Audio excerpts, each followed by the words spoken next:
जय श्री माता जी। सभी साधकों का, सभी सहयोगी भाई बहनों का ध्यान सत्र में स्वागत करते हैं। सामूहिक बंधन।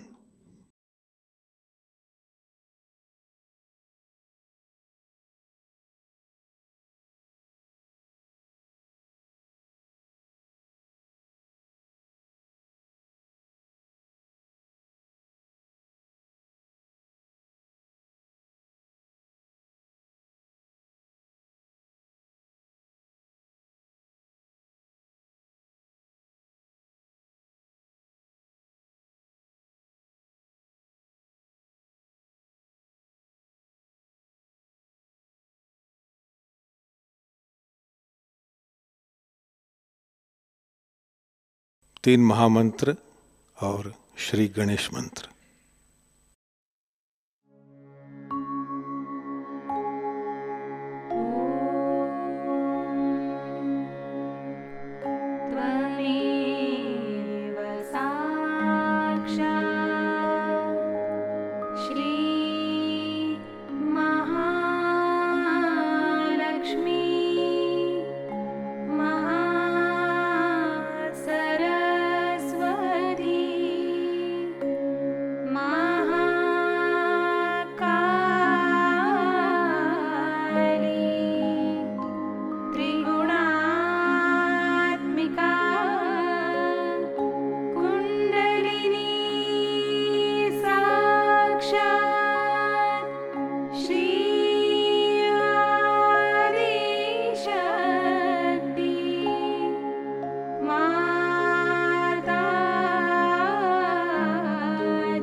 चित्त सहस्त्रार पर कायम रखते हुए थोड़ी देर ध्यान करेंगे।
इसी ध्यान की अवस्था में हम श्री माता जी की अमृतवाणी आत्मसात करेंगे। बहुत जोर में फैल रहा है।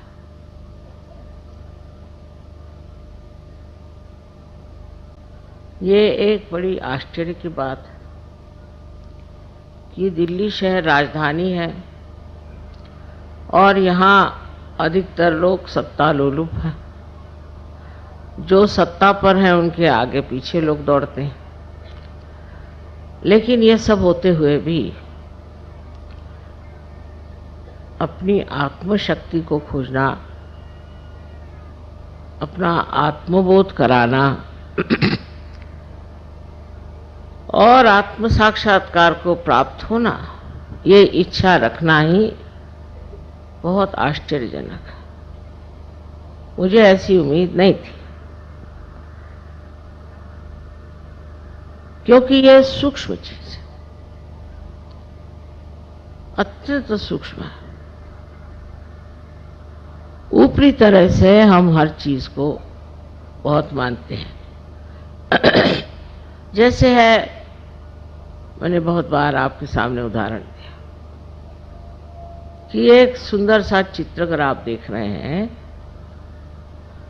और उस चित्र में बरसात हो रही है, बहुत सुंदर फूल हैं, पक्षी उड़ रहे हैं और आप चित्र को देख के बहुत खुश हो रहे हैं।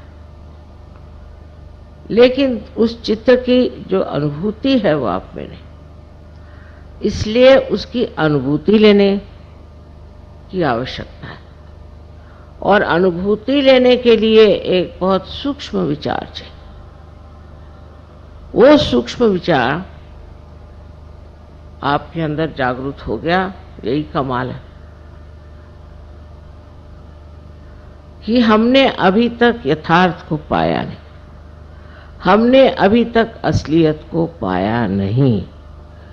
कोई न कोई ऐसी चीज है जिसके पीछे हम भागते हैं, उसमें सत्य नहीं है। और इस प्रकार मनुष्य कहां से कहां भटक जाता है। बाह्यता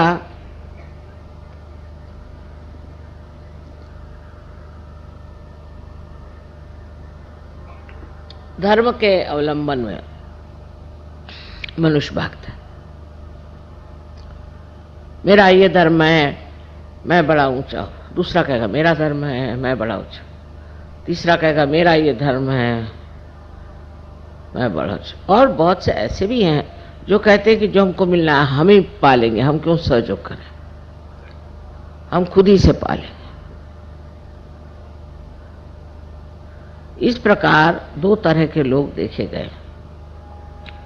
एक तो जो अपने अहंभाव में खो गए और दूसरे जो हैं वो शरणागत होकर गलत चीजों में घुस गए।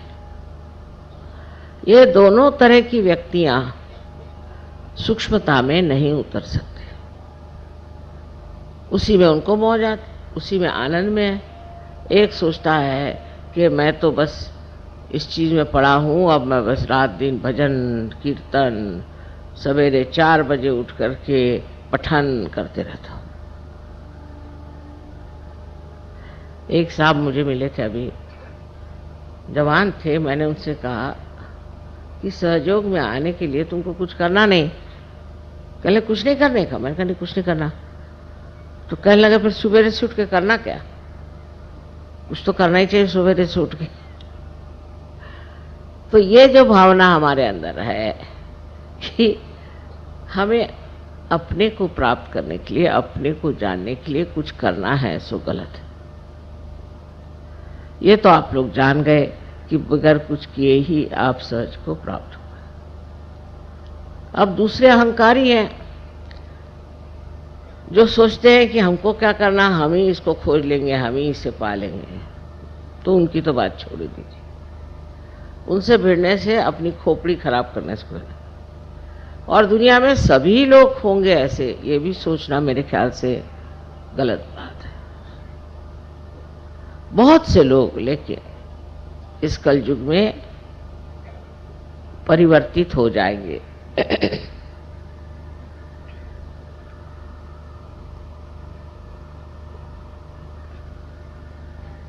क्योंकि ये परिवर्तन का समय, इस समय में परिवर्तन होगा ही, आप चाहें या न चाहें। किंतु चाहने पे इस परिवर्तन की जो सूक्ष्मता है उससे आप पकड़ लेंगे।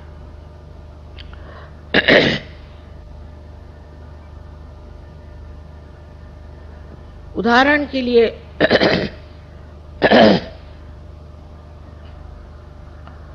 मैं कहूंगी कि रशिया देश, जो कि भगवान के बारे में कुछ नहीं जानता था, जिसने परमात्मा का नाम भी नहीं सुना था और ना उनको परमात्मा की बात करने की इजाजत थी, न ही कोई वो धर्म की बात जानते थे, और बड़ी ताड़ना में, बड़ी कठिन समस्याओं में वो बेचारे बंद थे, घुट रहे थे। उस घुटन में उनमें कौन सी ऐसी बात हो गई जो वो सहज में उतर गए? किस बात के कारण ये लोग एकदम से सहज में आ गए? वो बात है जिसे हम कहते हैं कि अपने को पहचानना। इसको अंग्रेजी में इंट्रोस्पेक्शन कहते हैं। हम अगर ये समझे बैठे कि हम परिपूर्ण हैं तो कार्य नहीं हो सकता। हमको ये देखना चाहिए कि हमारे अंदर कौन से दोष हैं, और सहयोगी होने के बाद भी ये देखना अत्यावश्यक है। सहयोग फैल रहा है, फैलती हुई चीज फट भी जाती है, और जो हमारे अंदर सूक्ष्म से सूक्ष्म ऐसे दोष हैं वो पकड़ लेते हैं। मैं इस बार आई तो सुना कि नोएडा के जो गाने वाले थे उनमें 2 भाग हो गए। फिर सुना कि ये नोएडा में भी 2 ग्रुप हो गए। फिर और जगह भी ऐसे 2 ग्रुप हो गए, कहीं 4 ग्रुप हो गए, कहीं 5 ग्रुप। ये बहुत खतरनाक चीज है।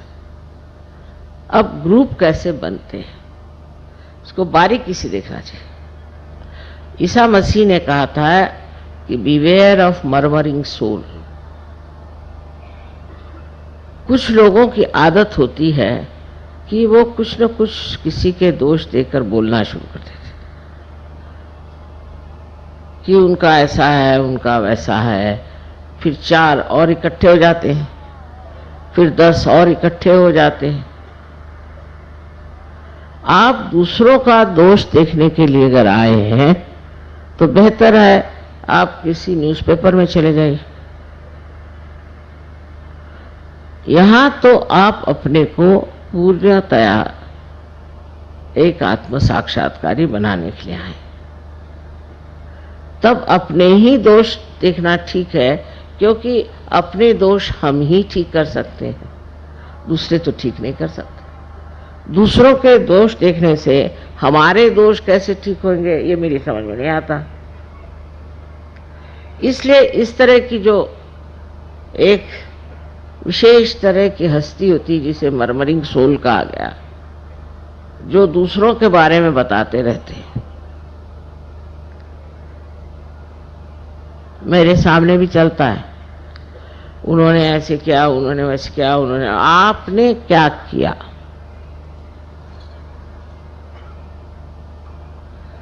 ऐसे चक्कर चल पड़ते हैं।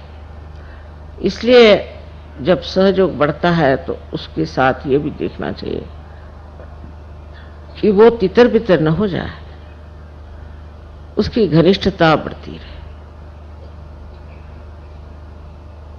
हमारे अंदर एक और बड़ी विशेषता है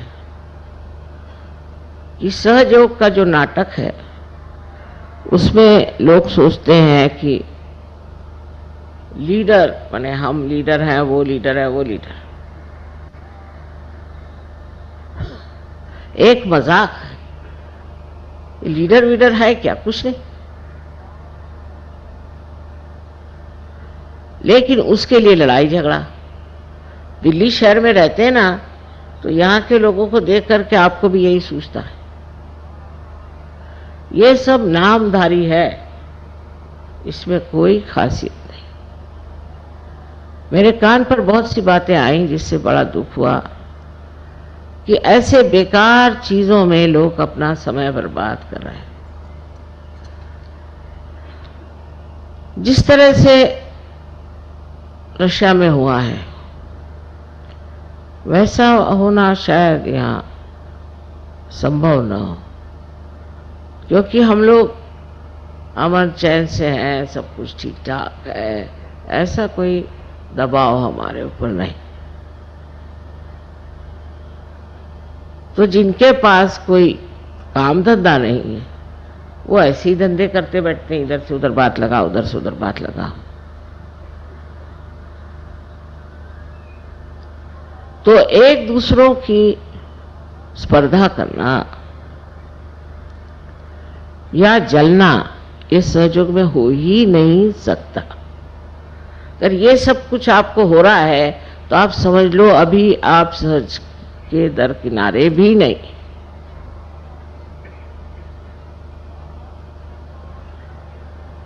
अपनी ओर नजर करके देखिए कि आप क्या क्या गंदगी इकट्ठी किए हुए हैं जिनकी सफाई होना नितांत आवश्यक।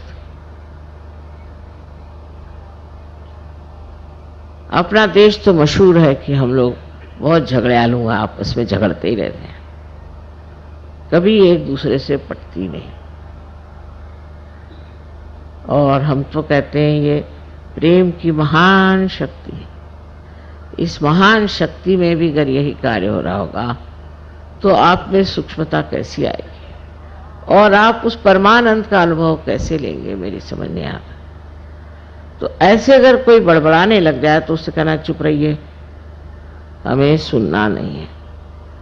एक दूसरे की बुराई अगर कोई सहयोगी करे तो वो दोनों ही सहयोगी नहीं है, सुनने वाला भी और सुनाने वाला भी। और इस प्रकार जब हम अपने को स्वच्छ कर लेंगे तो एक बहुत सुंदर सहयोग का अभियान हो जाएगा। फिर आप अनेक लोगों को प्यार कर सकते हैं, अनेक लोगों में आत्मदर्शन हो सकता है।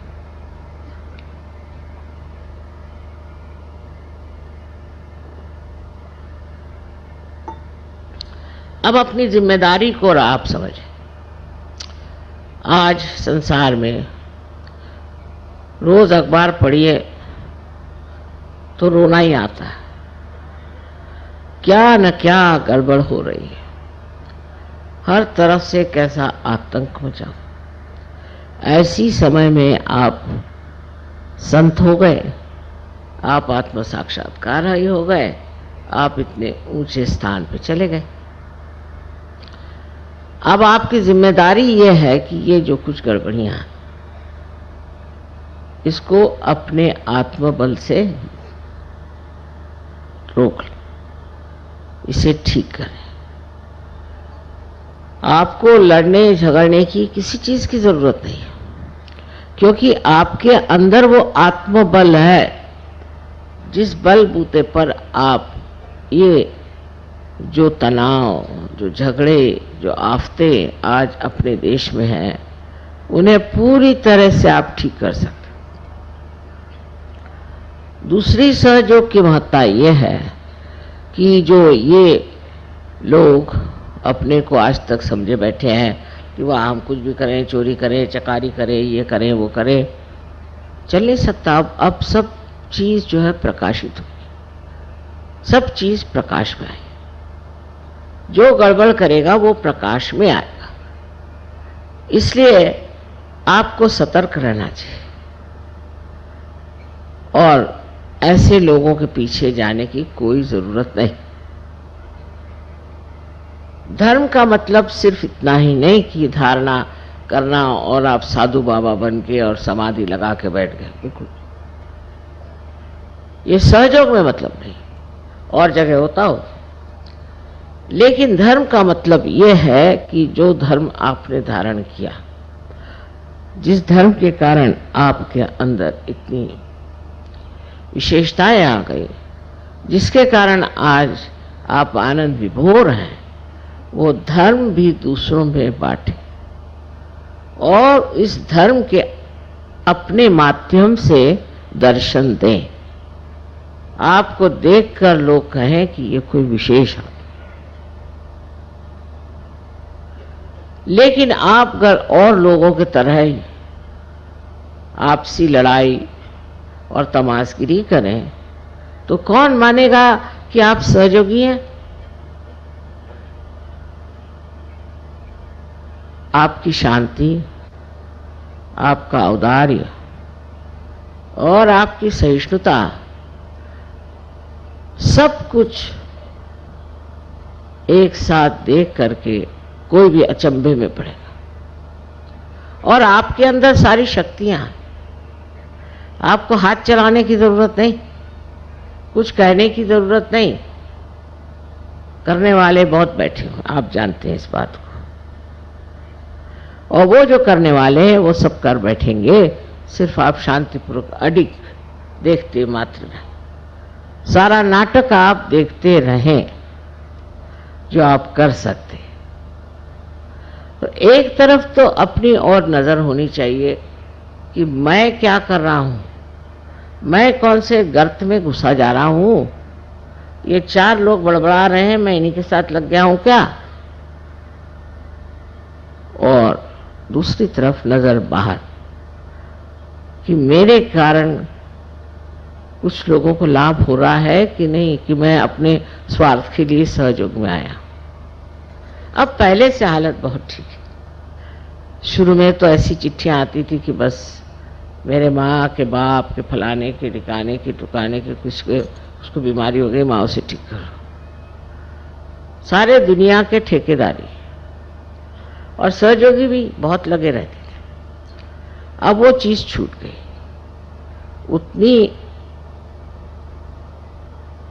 खुदगर्जी खत्म हो गई।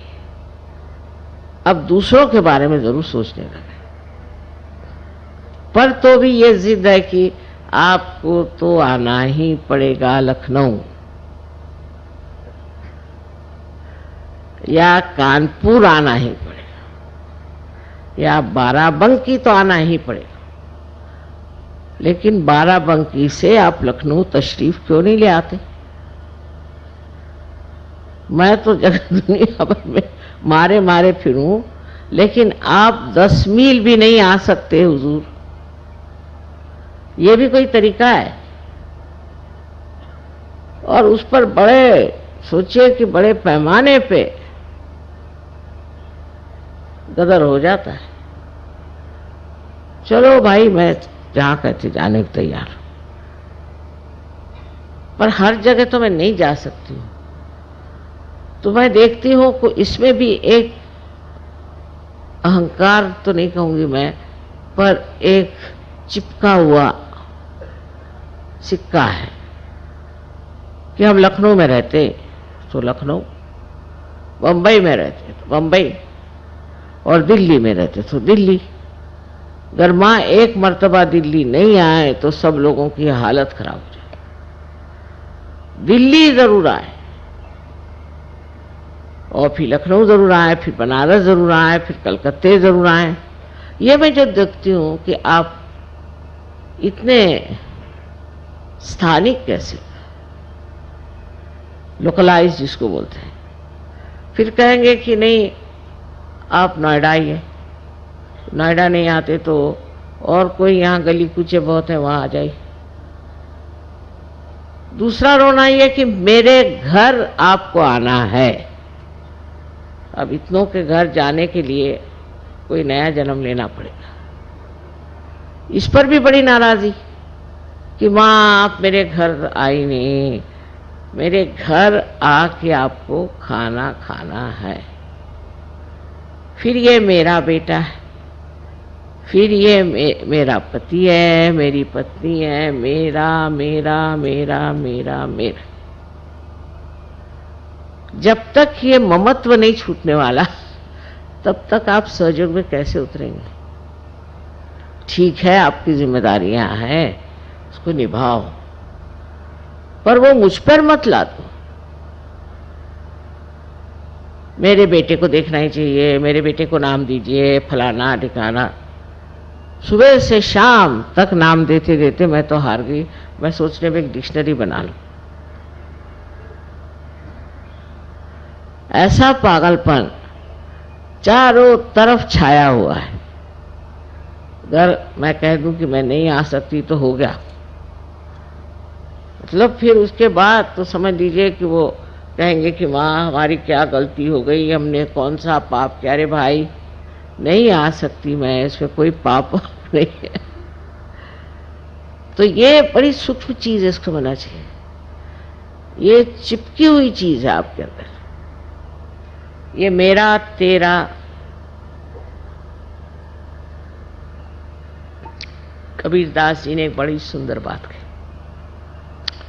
कि जब बकरी जिंदा होती है तो मैं करती है, जैसे हम लोग भी करते हैं। पर जब मर जाती है तो उसके दांत से धुनकनी की तांत बनाते हैं, और जब धुनकनी चलाई जाती तो कहते तू ही तू ही तू ही। जब तक ये तू ही का हमारे अंदर स्वर नहीं चलेगा, आप मुझे इसके लिए क्षमा कीजिए कि कोई भी काम आपके नहीं हो सकते।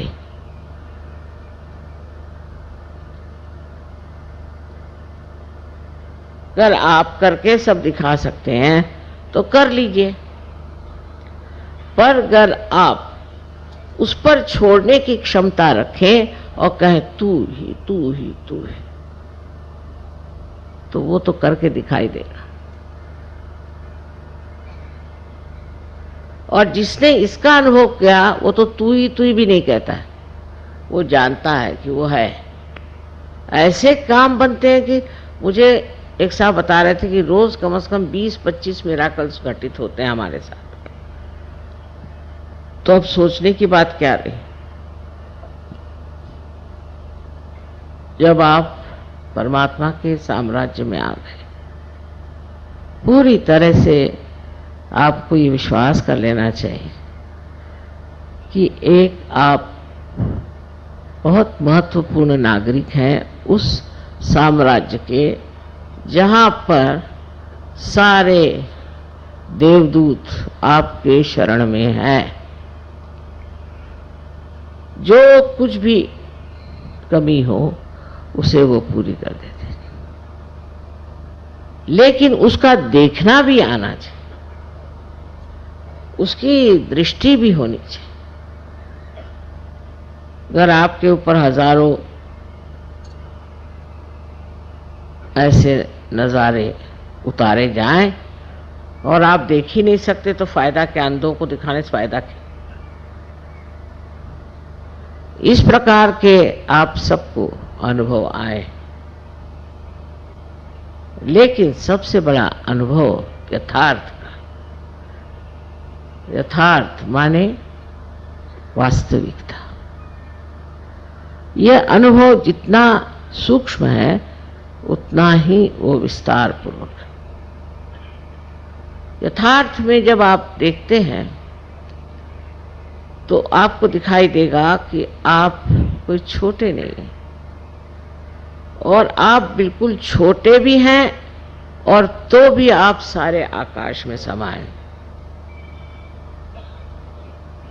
जैसे कि एक बूंद समुद्र में मिल जाए तो वो क्या देखती है कि वो समुद्र हो गई। अब समुद्र जहां जाए, जहां ले जाए, जो करे उसके साथ वो घूमती रहती, भटकती रहती, नाचती रहती। उसको अपना अस्तित्व ही जब नहीं रह गया तो वो झगड़ा किससे करे और क्यों करें? जो हमारी जिंदगी थी उससे हम बहुत बेहतर हो गए, ये तो बात माननी पड़ेगी, इसमें तो कोई शक नहीं। लेकिन अभी थोड़ा सा रास्ता और तय करना है। पहले तो अपने ममत्व को देखो। इस ममत्व के कारण अनेक प्रश्न खड़े हो जाते हैं।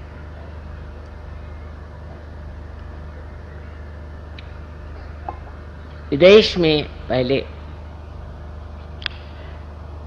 माँ बाप बच्चों की कदर नहीं करते थे, बिल्कुल नहीं।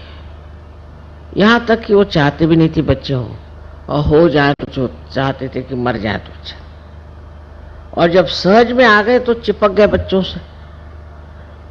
फिर उनके लिए बच्चों के सिवा और कोई सवाल ही नहीं रह गए, बच्चे ही सब कुछ होगा। अजीब चीज है, एक तरह से छूटे तो दूसरे को चिपक गए। और हमारे देश में तो ये चिपकन बहुत जबरदस्त है।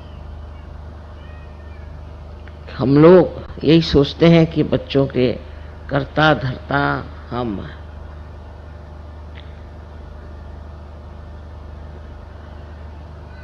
इसको समझ लेना चाहिए कि संसार को चलाने वाले परमात्मा और उनकी परम शक्ति, वो सब इस आपके बच्चे परिवार सबको देख रहे हैं। उनसे अच्छा तो आप नहीं देख सकते, तो आप क्यों बेकार में परेशान हैं? बार बार आप पूछेंगे भाई बच्चा कैसे, बच्चे की हालत कैसी है। फिर बच्चे से कोई बचा रहा तो फिर बीवी, फिर पति, फिर अम्मा, ये ऐसे ऐसे रिश्तेदारी है। उसका निबाह करना दूसरी बात है, पर उसमें बह जाना दूसरी बात है। इस ममत्व को तोड़े बगैर आप सहज की मर्यादाओं से बाहर नहीं निकल सकते। सहज की जो मर्यादाएं हैं वो इस तरह से बंधी हुई है। इससे ऊपर उठने के लिए आपको बहुत सी बातों की तरफ ध्यान देना चाहिए। छोटी छोटी बातों को मनुष्य चिपक जाता है। अब मैं नहीं कहूंगी कि आप अस्वाद में उतरे, क्योंकि ऐसे कहने पे तो उत्तर भारतीय लोग तो बिल्कुल परेशान हो जाए कि माँ कहती है अस्वाद करो। ना ना, वो तो मैं नहीं कहूँगा। लेकिन स्वाद के पीछे भागने की कोई जरूरत नहीं। रात दिन स्वाद के पीछे भागेंगे, फिर आप सहयोगी कैसे?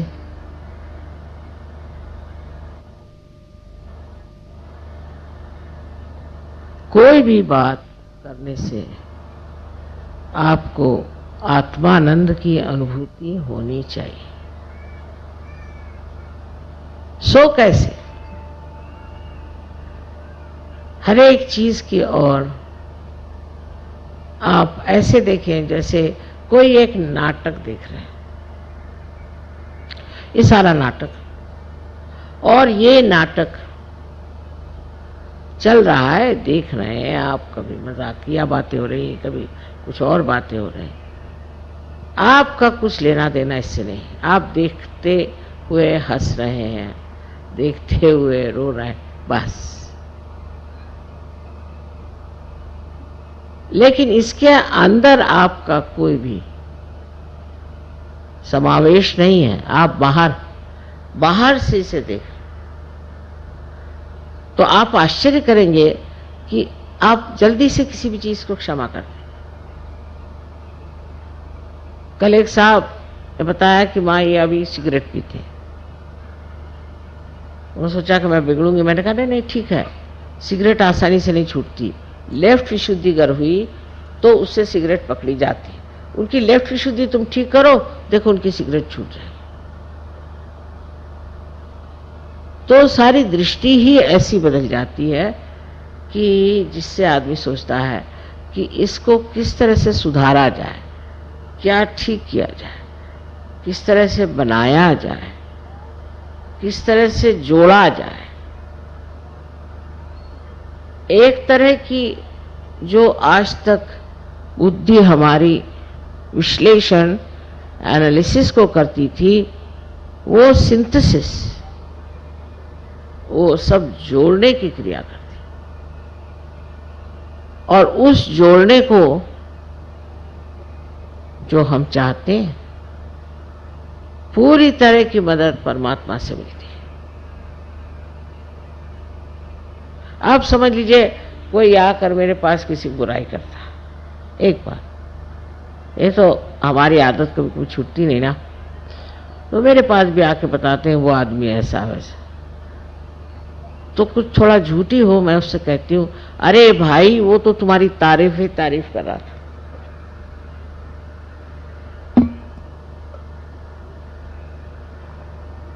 वो तो कह रहा था कि तुमसे अच्छा कोई आदमी ही नहीं है।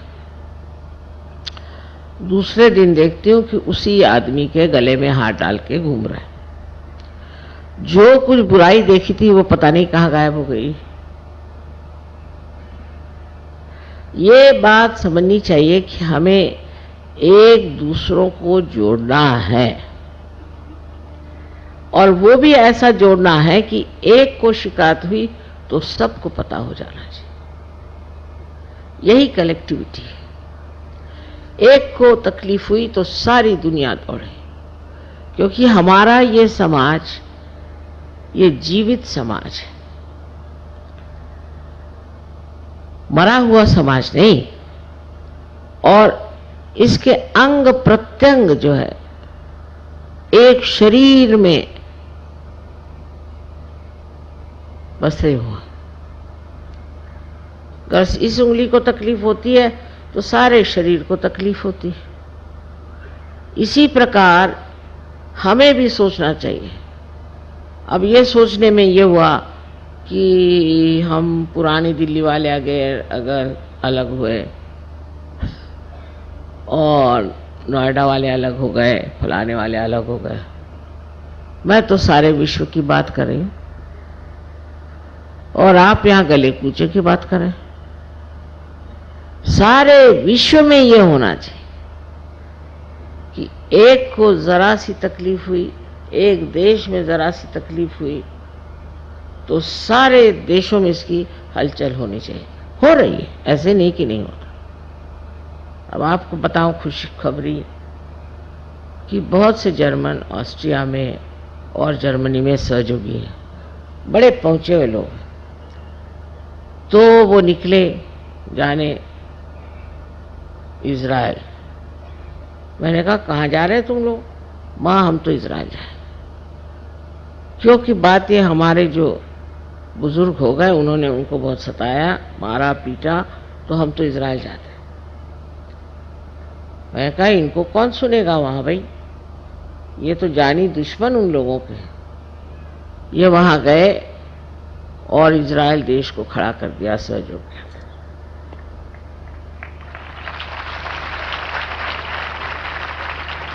अब उससे और एक अच्छी बात बता, बड़ी खुशखबरी।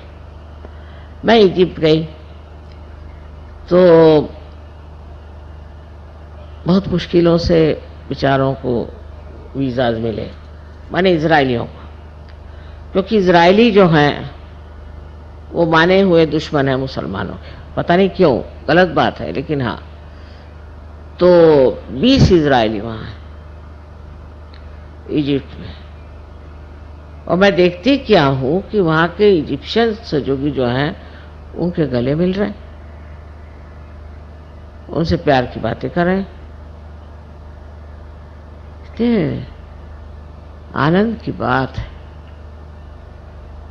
कि इजराइल से इतने दूर से इजिप्ट में आए और वहाँ के इजिप्ट सहयोगियों से दोस्ती कर ली। फिर सारे वहाँ पे कैरो में जहाँ जाना वहाँ सबसे बात करना, ये करना, वो उनके लिए मिठाइयाँ लाए। ये सूझता कब है? मैंने नहीं कहा, ये अंदर से ही सूझता है कि भाई इजिप्ट के लोग हमसे दूर हैं, हमारे दुश्मन हैं, चलो वही प्यार का करिश्मा देखें। और पहुंच गए, मैं पहुंची उसके दूसरे दिन, मैंने आए कैसे, आ गए, वीजा भी मिल गया, सब हो गया, हम आ गए। ये पहली पहचान कि किस तरह से प्यार का दान आप दूसरों को दे सकते हैं। लेकिन ये तो तभी होगा जब आप अपने से हटेंगे, जब अपने ही अंदर आप कूद रहे हैं, तो बाहर क्या होगा।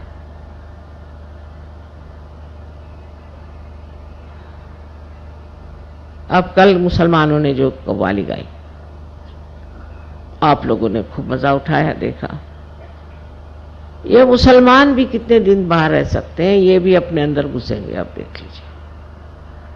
पर आपकी वृत्ति जो है वो ये नहीं होनी चाहिए कि मुसलमान खराब हैं और हिंदू अच्छे हैं, ये बिल्कुल गलत बात है।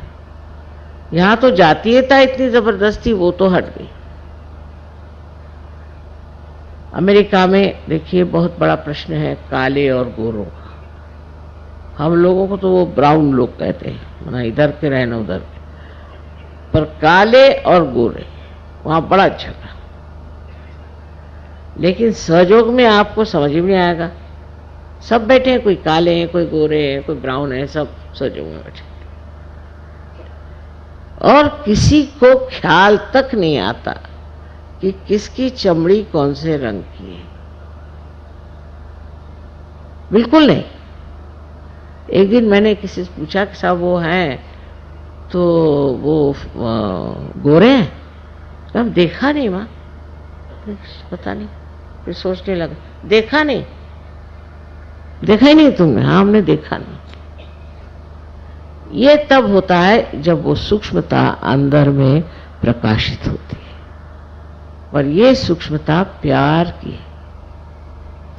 प्रेम से जब आप किसी को देखते हैं, एक माँ है, उसको शायद हो गोरा बच्चा हो जाए चाहे काला बच्चा हो जाए, वो सबको अपने जी से लगाती है। उसको इतना नहीं विचार आता कि मैं गोरी हूं, मेरा बच्चा काला है, वो तो नहीं ना ऐसा सोचते। ऐसे ही ये प्यार की शक्ति है, इस शक्ति के कारण ही सब एक हो सकते हैं। और जब सब हम एक हो जाएंगे तो ये जो हमें अलग करने वाली उपाधियां हैं, ये सब गिर जाएंगे, सब गिर जाएंगे। कुंडलिनी के जागरण से जब आप अपने ब्रह्मरंध्र को छेद कर इस चारों तरफ फैली हुई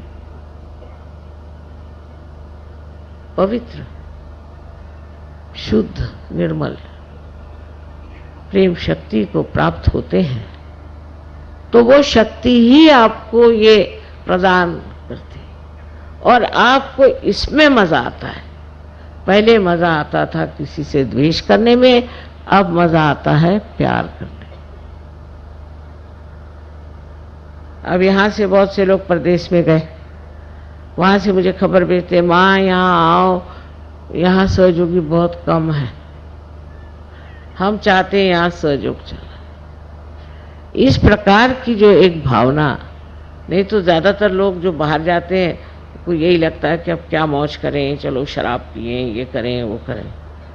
इन सहयोगियों को एक ही बीमारी कि और सहयोगी कहाँ से आएंगे, बगैर सहयोगी हम कैसे जी सकते हैं, ना क्लब जाएंगे न कुछ करेंगे, बस उनको यही एक लगा। तो इस प्रेम शक्ति से एक सूक्ष्म आनंद भी झरता है। उसी के कारण हम ऐसे एक साथ एक स्वर में डोलते हैं। हमारे मेयर साहब इटली में कहने लगे कि हम लोग चर्च में जाते हैं तो 15 मिनट बाद घड़ी दिखने लगती, और जैसे आधा घंटा होता है तो सब लोग भाग खड़े हो जाते। और आप क्या जादू करते हैं कि 9-9 घंटे लोग बैठे हुए अंदर। तो मैं कोई जादू नहीं, बस प्यार का मजा ले रहे हैं। और क्या, आनंद के सागर में डुबकियां लगा रहे हैं, और यही आनंद का सागर आपको अत्यंत स्वच्छ, अत्यंत निर्मल कर देता है, और वो ऐसी आपको शख्सियत देता है, ऐसा व्यक्तित्व देता है कि आप तो चमक उठते ही हैं, लेकिन आपको मिलने वाले भी चमक जाते हैं। तो फिर से मैं यही कहूँगी कि लड़ाई झगड़ा इसका नाम भी मैं नहीं सुनना चाहती। कोई जैसा भी है उसके और नाटक फिर समझ के देखिए। आपका काम सहयोग में टिकने का है। आप सबको अनंत आशीर्वाद।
जय श्री माता जी।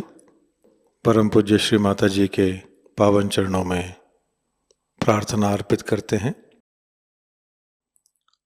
परम पूज्य श्री माता जी कृपावंत होकर हमें ऐसी स्थिति प्रदान कीजिए कि हमारे हृदय में सभी के लिए प्रेम की भावना हो, क्षमा और करुणा की भावना हो। सभी के लिए हमारे हृदय में असीम प्रेम भर दीजिए। परम पूज्य श्री माता जी हमारे व्यक्तित्व से, हमारे जीवन से यही प्रेम परावर्तित हो, और जो भी हमारे संपर्क में आए वे इसी प्रेम से आलोकित हो और आनंदित हो। ऐसी स्थिति कृपा कर हमें प्रदान कीजिए। परम पूज्य श्री माता जी संपूर्ण समर्पण की भावना आप कृपा कर हम में भर दीजिए। तव पाद पद्मी माता सर्वम समर्पयामि, इस तरह की स्थिति कृपावंत होकर आप हमें प्रदान कीजिए। जय श्री माता जी। सामूहिक बंधन।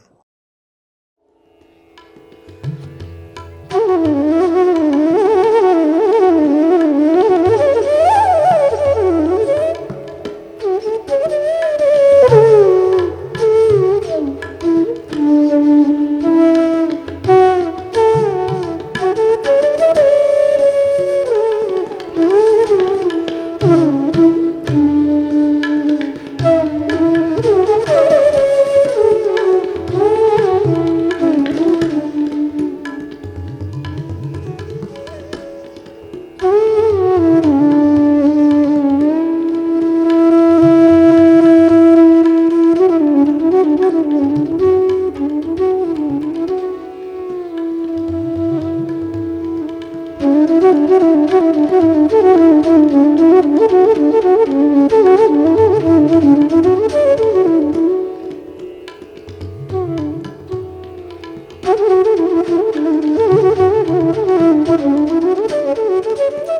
का ध्यान संपन्न होता है। जय श्री माता जी।